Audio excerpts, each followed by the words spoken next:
Good morning, students. Today we will discuss about PPC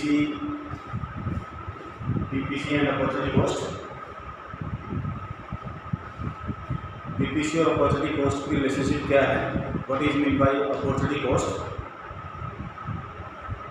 Opportunity cost किसको कहते हैं? Opportunity cost is cost of availing an opportunity in terms of loss of other opportunity.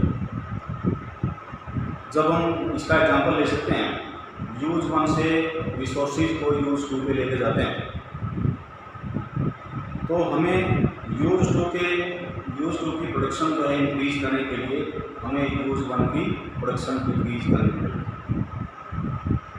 तो जितनी production decrease हुई, जितनी units हमने कम की, वो क्या है? वो अपॉर्चुनिटी कॉस्ट है। It is opportunity cost for the production of more units for opportunity 2, or we can say crop 2. crop 1 से crop 2 पे अगर हम जाते हैं तो crop 1 से हमें जो है रिसोर्सेज को हटा के रिसोर्सेज को शिफ्ट करके crop 2 पे लेके गए। सपोज जो है हम पहले वीट प्रोड्यूस कर रहे थे और अब राइस प्रोडक्शन करना चाहते हैं, तो वीट प्रोडक्शन से रिसोर्सेज को हमने शिफ्ट किया राइस प्रोडक्शन पे। तो राइस की प्रोडक्शन इंक्रीज करने के लिए हमें वीट की प्रोडक्शन इंक्रीज करनी पड़ेगी। ठीक है, तो उसका आगे मैं एग्जांपल दूंगा आपको कि जितनी यूनिट्स आपने सेक्रीफाइस की, जितनी यूनिट्स आपने जो है राइस की प्रोडक्शन इंक्रीज करने के लिए जितनी यूनिट्स वीट की सेक्रीफाइस की हैं, it is opportunity cost for the production of rice, or we can say sacrificing cost. Sacrificing cost is called opportunity cost. आगे इसकी टाइप्स हैं, ये है total and marginal opportunity cost. What is mean by total cost, total opportunity cost, what is mean by marginal opportunity cost. ठीक है, firstly we will discuss about total opportunity cost. Total opportunity cost क्या है? It refers to the total loss of outputs. इसको total loss में count कर लिया है। It is total loss of outputs for the production of when given resources are shifted from opportunity 1 to opportunity 2।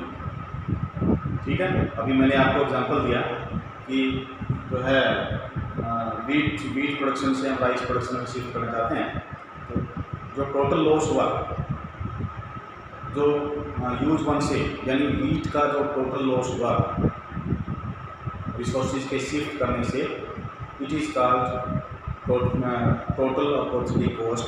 Total opportunity cost for the production of rice, it is total opportunity cost. इसको total opportunity cost कहते हैं। इसमें example दे दिया कि if given land is shifted from production of crop 1 to production of crop 2, कि अगर आपके पास 2 हेक्टेयर लैंड है, एक फार्मर के पास 2 हेक्टेयर लैंड है, वो जो है अपनी जो प्रोडक्शन है वह कहें कि अपनी लैंड को क्रॉप 1 से क्रॉप 2 में शिफ्ट करना चाहता है। सपोज पहले वो वीट प्रोड्यूस कर रहा था, अब राइस जो है उस 2 हेक्टेयर लैंड पे वो राइस प्रोड्यूस करना चाहता है। तो वीट का जितना लॉस होगा राइस की प्रोडक्शन के लिए, वो क्या है? राइस की अपॉर्चुनिटी कॉस्ट है, टोटल अपॉर्चुनिटी कॉस्ट है। अब इसमें एग्जांपल भी दे दिया, loss of output of crop 1 10 ton, then the total opportunity cost of shifting resources from one opportunity cost from crop 2, total loss of output of crop 1, total suppose पहले जो है आप वीट की प्रोडक्शन 10 टन कर रहे थे, अब जो है वीट से रिसोर्सेज शिफ्ट करके आपने राइस में कर दिए, तो आपको जो है 10 टन वीट का लॉस होगा। This 10 ton wheat is total opportunity cost for rice. ठीक है, उसके बाद है marginal opportunity cost. Marginal opportunity cost में regards marginal rate of transformation MRT।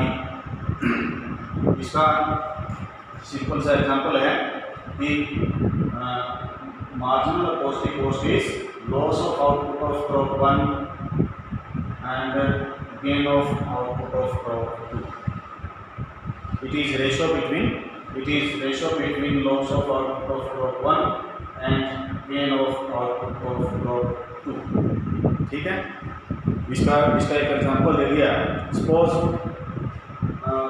आप जो है पहले वीट प्रोड्यूस करे थे और वीट की जो प्रोडक्शन थी, वीट की प्रोडक्शन थी 50 टन। आपने अपने रिसोर्सेज जो है राइस में, आपने अपने रिसोर्सेज जो है क्रॉप 1 से क्रॉप 2 में शिफ्ट कर दिए और राइस प्रोडक्शन जो है, राइस प्रोडक्शन आपकी होती है 25। There delta loss is 50 and delta gain is 25। आप 25 यूनिट्स राइस की प्रोड्यूस करने के लिए 50 टन्स जो आपके वीट है उसका सेक्रीफाइस करें। तो अब आपको अगर एमओसी निकालनी है, मार्जिनल अपॉर्चुनिटी कॉस्ट निकालनी है, marginal opportunity cost is delta loss of output of crop 1। इसका फॉर्मूला बनेगा डेल्टा लॉस, फॉर्मूला क्या बनेगा एमओसी का,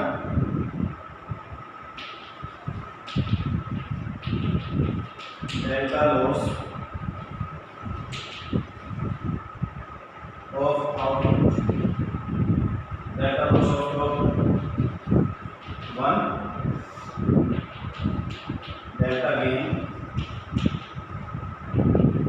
ऑफ क्रॉप 2, ये बनेगा। तो डेल्टा लॉस आपका 50 है और जो डेल्टा गेन है वो 25। अब आप क्या कह सकते हैं कि राइस की 1 यूनिट प्रोड्यूस करने के लिए, राइस की 1 यूनिट प्रोड्यूस करने के लिए आपको जो है वीट की 2 यूनिट्स का सेक्रीफाइस करना पड़ता है। It is loss 2 unit of wheat is marginal opportunity cost for the production of rice. इसको जो है, इसको आप इससे डायग्राम से शो कर सकते हैं। OY एक्सिस पे क्रॉप 1 है, OX एक्सिस पे आपकी क्रॉप 2 है। ये आपकी जो है क्या है, मार्जिनल अपॉर्चुनिटी कॉस्ट कर्व है। अब आप देखिए, आपका जो क्रॉप 1 है, क्रॉप 1 की प्रोडक्शन है RS और जो आपकी क्रॉप 2 की प्रोडक्शन है वो है LN। ठीक है, अगर आप जो है क्रॉप 1 की प्रोडक्शन, क्रॉप 2 की प्रोडक्शन OL से OL पे जाना चाहते हैं, ये प्रोड्यूस करना चाहते हैं, तो आपको जो है RS के इक्वल ये आपको जो है क्रॉप 1 का ये लॉस होगा। It is marginal opportunity cost for the extra production, increase in production crop delta gain. ये जो पार्ट है ये डेल्टा गेन ऑफ क्रॉप 2 है, ये जो पार्ट है ये delta loss of output of crop 1 है। ठीक है, इसको हम मार्जिनल अपॉर्चुनिटी कॉस्ट कह सकते हैं। Marginal opportunity cost for the production of crop 2 it is equal to RS। Okay, अब बात आती है कि why PPC slopes downward. PPC curve जो है का स्लोप डाउनवर्ड क्यों होता है और PPC कॉन्टेयर टू ओरिजिन क्या होता है, इसका बेसिक रीजन क्या बताया गया है। एक तो यही है कि अभी मैंने आपको बताया कि जिस तरह की ये पूछा गया PPC स्लोप डाउनवर्ड, इसमें यही है कि आप एक प्रोडक्शन, ये जिस तरह डाउनवर्ड दिखाई गया, क्रॉप 2 की प्रोडक्शन इंक्रीज करने के लिए आपको क्रॉप 1 की प्रोडक्शन डिक्रीज करनी पड़ेगी। ठीक है, तो इसलिए जो है जब हम यूज 1 से क्रॉप 1 से रिसोर्सेज क्रॉप 2 पे शिफ्ट करते हैं कि एक की प्रोडक्शन डिक्रीज होती है, एक की प्रोडक्शन इंक्रीज होती है। That's why it's slope is downward. PPC का जो स्लोप है वो डाउनवर्ड होता है। और कॉनकेव क्यों होता है? Why concave PPC is concave to origin? इसमें रीजन क्या दिया? When a curve is concave to origin, it means that it has an increasing slope as we move along this curve from left to right. Since slope of PPC is equal to marginal cost to cost, ये जो है तो source origin की तरफ जो है MOC concave होती है ओरिजिन की तरफ। तो इसका मीनिंग यही है कि जो एमओसी है वो इंक्रीजिंग, ये कॉन्केव टू ओरिजिन का मतलब क्या है? It means increasing marginal opportunity cost, और we can say increasing slope implies increasing MOC marginal opportunity cost. ठीक है।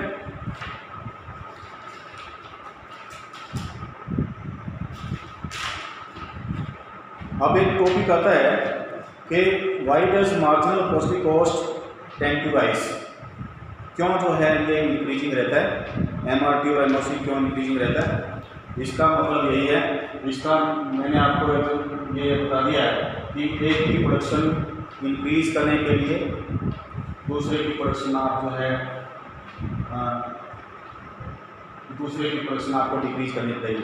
इसमें एक एग्जांपल दिया है। सपोज आपके पास 2 हेक्टेयर लैंड है, वो कोकोनट प्रोडक्शन के लिए जो है कोकोनट प्रोडक्शन के लिए स्पेसिफाइड है। जो फर्टिलिटी है उस ज़मीन की, उस लैंड की फर्टिलिटी है, उसके अकॉर्डिंगली आप कोकोनट की प्रोडक्शन ज़्यादा ले सकते हैं। और अब उस पर जो है उस पर आप राइस प्रोड्यूस करना चाहते हैं, राइस की प्रोडक्शन इंक्रीज करना चाहते हैं।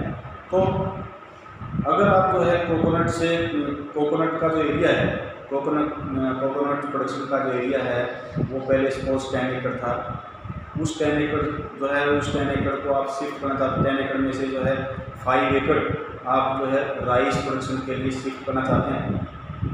अंडरस्टूड है कि आप जो है आपकी जो कोकोनट की जो प्रोडक्शन है वो कम होगी, राइस की प्रोडक्शन जो है ज़्यादा होगी। लेकिन क्योंकि राइस के लिए ये जो लैंड है वो सुटेबल नहीं है, फर्टिलिटी उसके अकॉर्डिंगली नहीं है, तो जितनी आप कोकोनट की प्रोडक्शन लेना चाहते थे उतनी राइस की प्रोडक्शन नहीं ले सकते हैं। इसलिए जैसे जैसे आप जो है कोकोनट से अपने लैंड को जो है राइस प्रोडक्शन के लिए शिफ्ट करते जाओगे, आपका जो लॉस है, आपकी जो एमआरटी है, आपकी जो एमओसी है वो इंक्रीज होती जाएगी। आपकी जो लॉस ऑफ आउटपुट है वो इंक्रीज होता जाएगा, आपकी एमओसी, आपकी एमआरटी इंक्रीज होती जाएगी। ठीक है। पहले सपोज आपको 20 टन्स जो है 20 टन्स आप कोकोनट प्रोड्यूस कर रहे थे।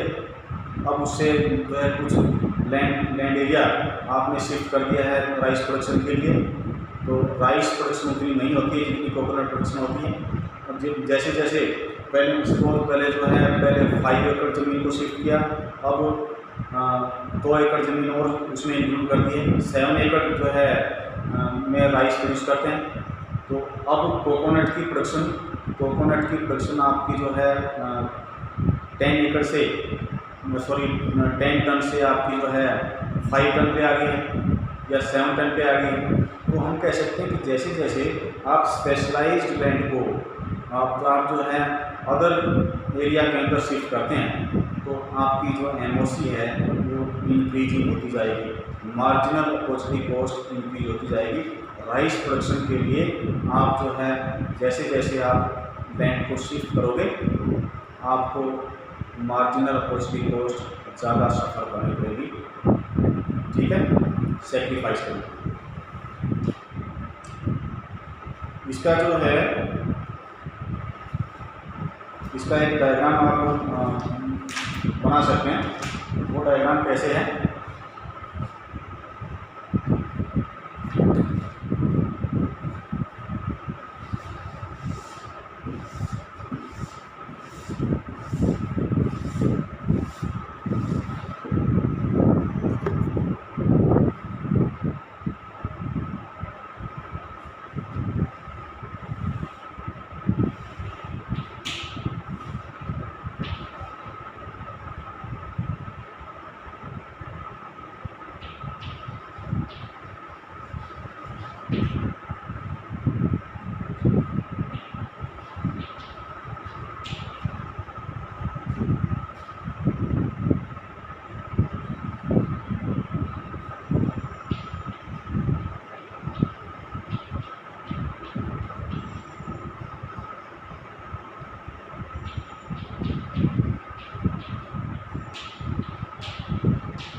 इसमें देखिए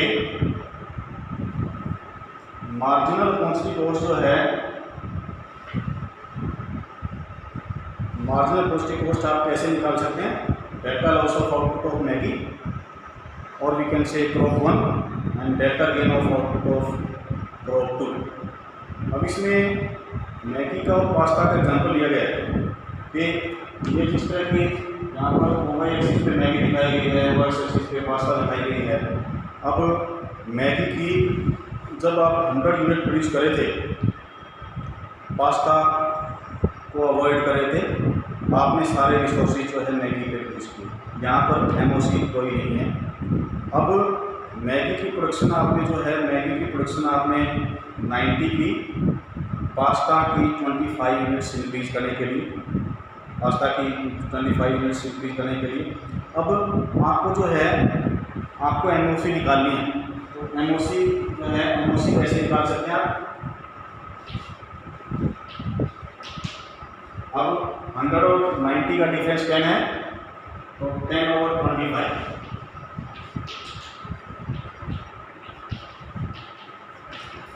0.4। अब यहाँ पर जो है, यहाँ पर आपकी MOC क्या है, मार्जिनल कॉस्टिंग कॉस्ट क्या है, 0.4। अब मैगी की प्रोडक्शन 90 से 70 कर दिया आपने और पास्ता की प्रोडक्शन 50 कर दी। अब 90 और 70 का डिफरेंस कितना है, 20, और 50 और 25 का 25। तो यहाँ पर जो है, यहाँ पर आप क्या करेंगे, 20 और 25, यहाँ पर जो है ये आपकी 0.8। उसके बाद आपने मैगी की प्रोडक्शन जो है 70 से 40 कर दी है और पास्ता की जो है 50 से 75 कर दी है, 30 और 25। अब जो है, अब आपकी क्या होगी, MOC 1.2। और उसके बाद 40 से 10 पे आ गए हैं और आपकी पास्ता की जो प्रोडक्शन है वो 75 से 85 आ गई। तो 30/10 ये MOC आपकी क्या होगी, 3। और उसके बाद जो मैगी की प्रोडक्शन जो है 10 के बाद 0 है और पास्ता की प्रोडक्शन आपकी 85 से 87 हो गई, 10/2।